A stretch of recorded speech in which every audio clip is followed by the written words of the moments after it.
तो एक बार फिर हम एक नए पेपर न्यूरो मनोविज्ञान के कुछ प्रश्नों को लेकर आपके बीच आए हैं। तो पहला प्रश्न है, मस्तिष्क के किस भाग को जीवन का केंद्र, लाइफ सेंटर या वाइटल ऑर्गन कहा जाता है, जो हृदय गति, श्वसन आदि को नियंत्रित करता है? ऑप्शन आपके पास है सेरेबेलम, हाइपोथैलेमस, मेडुला ऑब्लोंगाटा और थैलेमस। तो इसका आंसर सी मेडुला ऑब्लोंगाटा सही होगा। मेडुला ऑब्लोंगाटा वह सेंटर होता है जहाँ से हार्ट रेट, रेस्पिरेशन और बीपी रेगुलेट होता है, इसलिए इसे वाइटल ऑर्गन के नाम से भी जाना जाता है। दूसरा प्रश्न है, संघपाली टेम्पोरल लोब का मुख्य कार्य निम्नलिखित में से कौन सा है? Visual processing, auditory processing, tactile process sensation और मोटर कंट्रोलिंग। दृश्य प्रसंस्करण, श्रवण प्रसंस्करण, त्वचा संवेदना और गति नियंत्रण। तो श्रवण प्रसंस्करण यानी ऑडिटरी प्रोसेसिंग इसका मुख्य कार्य होता है। इसका व्याख्या आप देख सकते हैं कि टेम्पोरल लोब मस्तिष्क का वह हिस्सा होता है जो श्रवण सूचनाओं के प्रोसेसिंग, भाषा, समझ और स्मृति निर्माण में महत्वपूर्ण भूमिका निभाता है।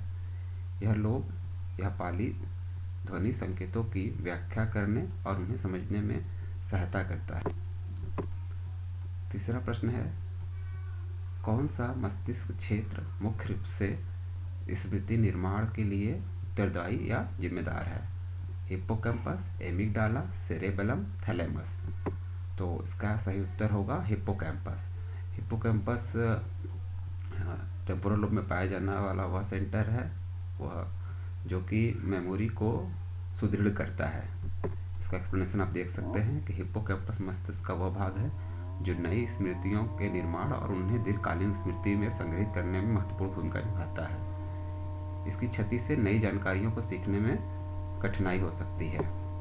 चौथा प्रश्न है, कौन सा न्यूरोट्रांसमीटर मनोदशा या मूड विनय में महत्वपूर्ण भूमिका निभाता है? मूड रेगुलेशन में कौन इंपॉर्टेंट रोल प्ले करता है? Dopamine, serotonin, norepinephrine, glutamate. तो इसका उत्तर होगा सेरोटोनिन। सेरोटोनिन वह न्यूरोट्रांसमीटर है जो व्यक्ति के मनोदशा, भूख, नींद और अन्य शारीरिक क्रियाओं के रेगुलेशन में महत्वपूर्ण भूमिका निभाता है। जब सेरोटोनिन में असंतुलन पैदा हो जाता है तो व्यक्ति में अवसाद के लक्षण देखे जाते हैं। पांचवा प्रश्न है, कौन सा मस्तिष्क क्षेत्र निर्णय लेने और सामाजिक व्यवहार के लिए उत्तरदायी या जिम्मेदार है? पूर्व अग्रवलकुट यानी प्रीफ्रंटल कॉर्टेक्स, पश्चपाली ऑक्सीपिटल लोब, मध्यपाली या भित्तिपाली पैराइटल लोब, लघु मस्तिष्क या जिसको हम लोग सेरेबेलम कहते हैं। इसका उत्तर होगा प्रीफ्रंटल कॉर्टेक्स। प्रीफ्रंटल कॉर्टेक्स मस्तिष्क का वह भाग होता है जो उच्च स्तरीय संज्ञानात्मक कार्यों जैसे निर्णय लेना, समस्या समाधान, सामाजिक व्यवहार और अभिव्यक्ति के लिए उत्तरदायी होता है।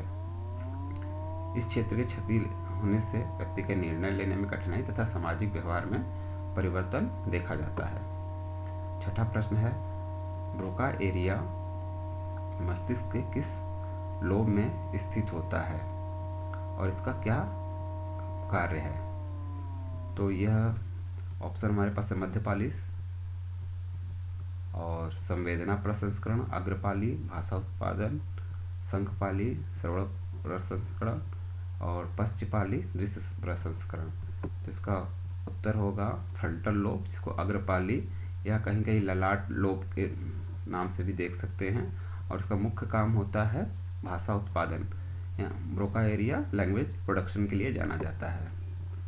तो एक्सप्लेनेशन है, ब्रोका क्षेत्र मस्तिष्क के फ्रंटल लोब में स्थित होता है और यह भाषा उत्पादन विशेषकर बोलने की क्षमता के लिए जिम्मेदार होता है।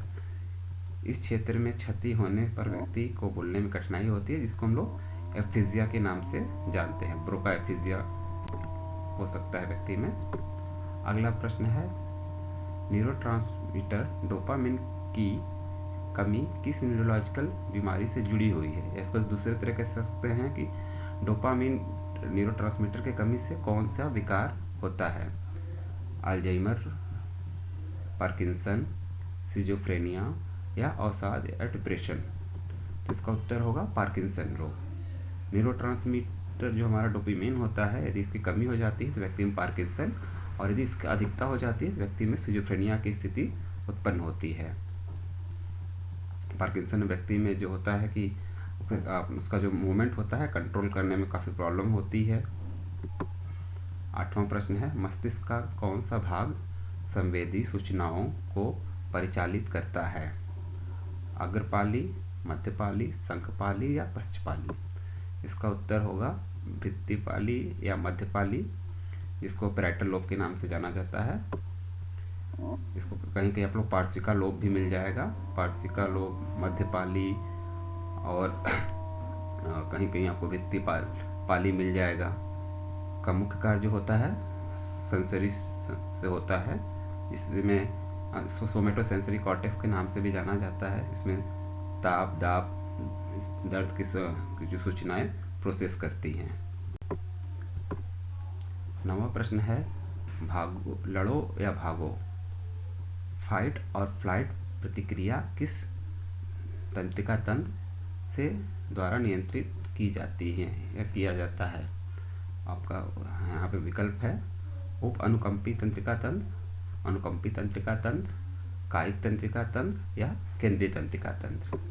तो ये हमारा अनुकंपी तंत्रिका तंत्र यानी सिंपैथेटिक नर्वस सिस्टम द्वारा गवर्न होता है। व्याख्या है, जब शरीर को किसी तनावपूर्ण या खतरनाक स्थिति का सामना करना पड़ता है तो सिंपैथेटिक नर्वस सिस्टम हृदय की गति को बढ़ाने, रक्तचाप बढ़ाने, पाचन को धीमा करने और सतर्कता बढ़ाने जैसी प्रतिक्रियाओं को ट्रिगर करता है, जिससे व्यक्ति लड़ो और भागो की स्थिति को डील कर पाता है। 9वां प्रश्न है, 10वां प्रश्न है ये, एमिगडाला का मुख्य कार्य क्या है। मेमोरी, लैंग्वेज, इमोशन प्रोसेसिंग और कोऑर्डिनेशन एंड बैलेंस। तो इसका जो उत्तर होगा भावनाओं का प्रसंस्करण, इमोशन रेगुलेशन आपके एमिगडाला का मुख्य कार्य है।